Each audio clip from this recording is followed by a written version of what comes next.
JEE 2026 मध्ये हा simple question विचारला होता. सिंपल अल्जेब्रिक फॉर्म्युलावर बेस्ड आहे. तर पाहूयात आपण याला कसं सॉल्व्ह करायचं. ओके, सो तुम्हाला काय करता येईल, इथे सम ऑफ दिलेला आहे. पहिल्यांदा आपण काय करूयात, याला ऍडजस्टमेंट करूयात. ह्या मधली जी टर्म आहे r/r4 प्लस r² प्लस 1, ह्याला मला काय ऍडजस्ट करता येईल. मी simple numerator as it is ठेवतो, डिनॉमिनेटरला r4 plus 2r² plus 1 minus r². ठीक आहे, सो ह्याला काय करता येईल मला, r/, इथे लिहिता येईल मला r² plus 1चा square minus r². ठीक आहे, ओके. मग याच्यानंतर काय करता येईल मला, त्याला r/a² minus b² a minus b. Okay, a minus b a plus b, a plus b. So माझं इथे हे काय झालेलं आहे, r/r4 प्लस r² प्लस 1 ची व्हॅल्यू काय झालेली आहे हे. सो ह्यालाच मी थोडं ऍडजस्ट करून लिहितो, r² plus r plus 1 minus r² minus r plus 1. So आणि denominator as it is r² minus r plus 1 r² plus r plus 1. So इथं काय होईल, न्यूमरेटरला r² cancel, plus 1 minus 1 cancel, r plus r 2r. So extra term काय राहिलेली आहे इथं, extra term काय राहिलेली आहे इथं. सो एक्स्ट्रा टर्म राहिलेली आहे 1/2. काय राहिलेली आहे इथं 1/2. रिझन 2r येईल, 2 2 कॅन्सल r. सो आपण काही चुकीचं केलं नाही इथं. सो पुढे सॉल्व्ह कसं करता येईल याला.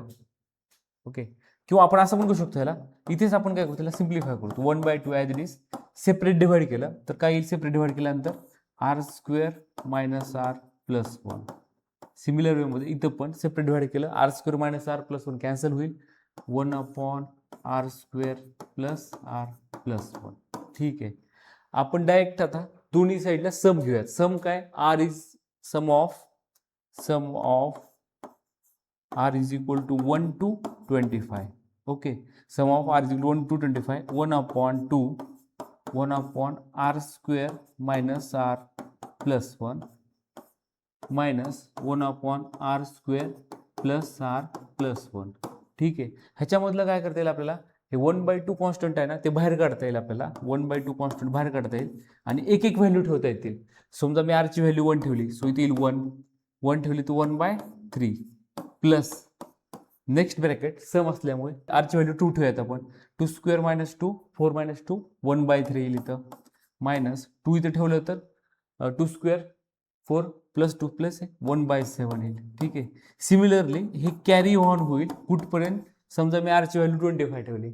काय ठेवली, r ची व्हॅल्यू 25. 25² 625, 625 मधनं 25 गेलं 601 येईल इथं, 1/601 मायनस 25² 625, 625 प्लस 25 650, 1/651. ओके, सो इथं काय होईल, -1/3 प्लस 1/3. सिमिलरली -1/7 प्लस 1/7 असं कॅन्सल होईल, इथपर्यंत व्हॅल्यू कॅन्सल होतील आणि रिमेनिंग काय राहील लास्टला 1/2 1 मायनस 1/651.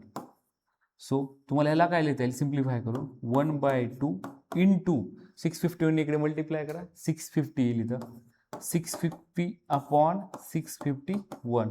सो ह्याला जर मी सॉल्व्ह केलं, 2 3 6 25. So answer will be 325/651. So तुम्हाला आन्सर काय काढायचं आहे ह्याच्यामध्ये, ओके, P प्लस क्यू काढायचं आहे.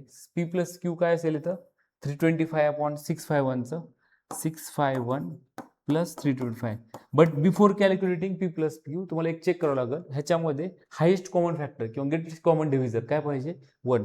ठीक आहे, आपण चेक करूया त्याला दुसरं कशाने डिवाइड होईल का. सो मला तर वाटत नाही डिवाइड होईल. सो डायरेक्ट ॲडिशन करूयात आपण, 5 + 1 6, 5 + 2 7, 6 + 3 9. So answer will be 976.